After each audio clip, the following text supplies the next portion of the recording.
रचना, तुम करती क्या हो सारा दिन सिवाय आराम करने के? घर पर बैठे बैठे बेकार के सीरियल देखकर अपना टाइम बर्बाद मत करो।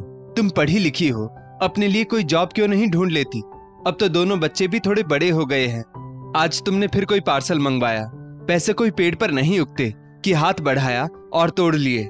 दिन रात मेहनत करता हूँ, तब जाकर 4 पैसे घर आते हैं, और तुम हो कि एक झटके में पैसे उड़ा देती हो। जरा घर से बाहर निकल कर देखो, आटे दाल का भाव पता चल जाएगा। एक एक पैसे की कीमत समझ आ जाएगी। यहाँ तो तुम्हें महीने की पहली तारीख को हाथ में पैसे मिल जाते हैं, तो जैसे मन किया बिंदास खर्च करती हो। घर पर बैठी बैठी बेकार का वजन बढ़ा रही हो। सीखो, कुछ सीखो हमारी पड़ोसन से। स्कूल में पढ़ाती है और घर बच्चे सब संभाल रही है। तुम्हारी तरह दिन भर सोने और टीवी देखकर समय नहीं बर्बाद करती, बल्कि पति का आर्थिक सहयोग करती है।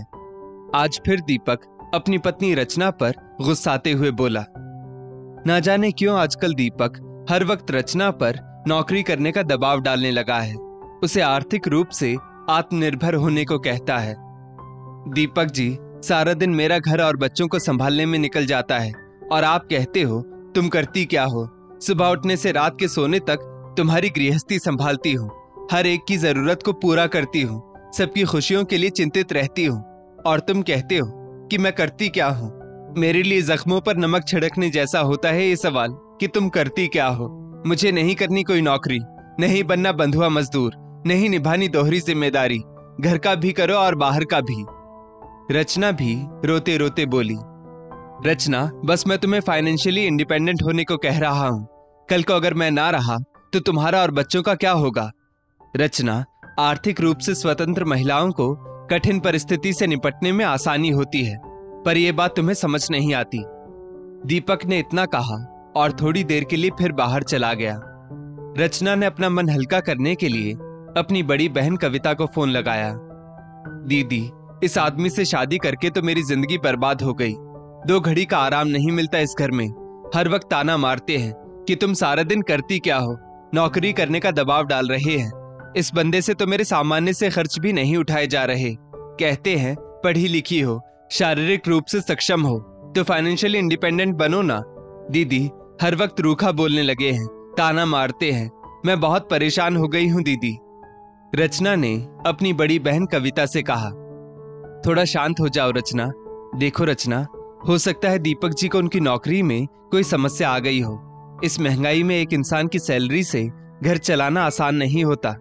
ऐसे में महिला की आमदनी घर खर्च को काफी आसान बना देती है।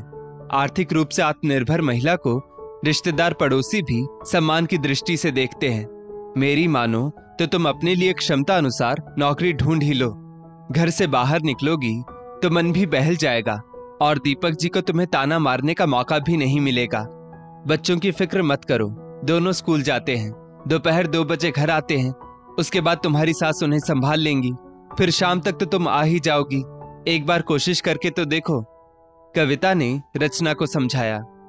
दीपक आए दिन रचना को ताने मारता, उसे कड़वी बातें सुनाता। तंग आकर रचना अपने लिए जॉब ढूंढने निकल पड़ी। रचना एमकॉम पढ़ी लिखी थी, पर शादी के बाद 8 साल का गैप आ गया था। नए सिरे से बाहर की दुनिया में कदम रखना उसके लिए आसान नहीं था। कई जगह उसने आवेदन भेजा, पर कहीं से भी अच्छा रिस्पांस नहीं मिला। पास के स्कूल में उसे किसी दोस्त के रेफरेंस पर प्राइमरी टीचर की जॉब मिल गई। 6,000 रुपए महीना थी उसकी पूरे महीने की सैलरी। पति को अपना महत्व बताने उसने शाम के समय बच्चों को ट्यूशन पढ़ाना भी शुरू कर दिया। धीरे धीरे ही सही, रचना 10-12 हजार महीना कमाने लगी। एक रात रचना के पति दीपक की अचानक से तबीयत खराब हो गई। उसके मसूड़े से खून आने लगा। पिछले कुछ दिनों से उसके वजन में भी गिरावट आ रही थी। थकान महसूस हो रही थी। क्या हुआ जी, आपके मुंह से खून कैसे आ रहा है? चलिए तुरंत डॉक्टर के पास चलिए, रचना ने चिंता दर्शाते हुए कहा। रचना, मुझे ब्लड कैंसर है। 6 महीने से मेरा इलाज चल रहा है। पता नहीं मैं ठीक भी हो पाऊंगा या नहीं, दीपक ने कहा। क्या आपको ब्लड कैंसर है? आपने मुझे अब तक बताया क्यों नहीं? रचना गुस्से से बोली। तुम घबरा जाओगी, अपने आप को संभाल नहीं पाओगी। आज तक 4 दीवारी के अंदर रही हो, कैसे अपने आप को मजबूत बनाओगी? ये सब सोचकर मैंने तुम्हें पहले नहीं बताया। इसलिए बार बार तुम्हें आत्मनिर्भर बनने को मैं कहता था, ताकि तुम मेहनत करना सीख सको। स्थिति कब बदल जाए कौन कह सकता है। मेरे ना रहने पर भी तुम अपने आप को और बच्चों को संभाल सको। वैसे मैंने अपनी मेडिकल पॉलिसी ले रखी है, मेरे इलाज का खर्च उससे निकल जाएगा, पर मैं तुम्हें मानसिक, शारीरिक और आर्थिक रूप से मजबूत देखना चाहता हूँ, ताकि कोई तुम्हारा गलत फायदा ना उठा सके। तुम दुनियादारी सीख सको, रुपए पैसे से जुड़े मामले समझ सको। दीपक ने रचना के हाथ में अपना हाथ रखते हुए कहा, मैं आपको कुछ नहीं होने दूंगी, आप जैसा कहोगे वैसा करूंगी, पर मुझे छोड़ने की बात मत करना। रचना दीपक के गले लगकर फूट फूट कर रोने लगी। अगले दिन से रचना की दिनचर्या ही बदल चुकी थी। घर, बच्चे, सास, स्कूल, ट्यूशन, पति की देखभाल, सब कुछ वो कुशलता से कर रही थी। दीपक रुपए पैसे से जुड़े मामलों पर पत्नी से चर्चा करता, क्योंकि वित्तीय मामलों की समझ होने पर महिला के लिए घर चलाना आसान हो जाता है। समय रहते अपने दम पर जिंदगी जीने की सीख दे रहा था दीपक। पति पत्नी ने हर संभव कोशिश की कि दीपक का इलाज अच्छे से हो सके और उसकी जान बच सके, पर भगवान को कुछ और ही मंजूर था। दीपक की जान बच ना सकी। वो बीच मझधार में सारी जिम्मेदारियों के साथ रचना को छोड़ चला गया। पति की मृत्यु के बाद रचना को कई तरह की समस्याओं का सामना करना पड़ा। दीपक ने अपनी जीवन बीमा पॉलिसी ले रखी थी, इसकी रकम रचना को मिली, पर यह बच्चों की परवरिश और वृद्ध सास के जीवन यापन के लिए काफी नहीं थी। घर भी किराए का था। रचना की बहन ने थोड़ी मदद की, पर वो भी कब तक कर सकती थी।